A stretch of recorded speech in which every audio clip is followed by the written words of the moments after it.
So in this video, you'll learn how to delete an alarm on your Samsung Galaxy S25. So if you no longer need to use an alarm on your phone and you don't want to just keep disabling it, then deleting it is the next best thing. So in order for you to delete the alarm, you have to start by opening the clock app. So look for it on your phone and tap on the icon to launch it. Once you're in the clock app, ensure that you're in the tab labeled alarm. From here, you should see all the alarm or alarms that you have created on your phone. To delete an alarm, start by tapping on the three dots in the top right corner. Then you want to select Edit. Under Edit, choose the alarm or alarms that you wish to delete.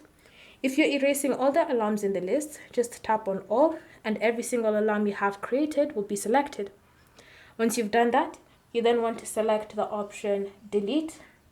And then once you've done that, you should see no alarms are listed in the list or in the section, which means that you've successfully deleted the alarm or alarms on your phone.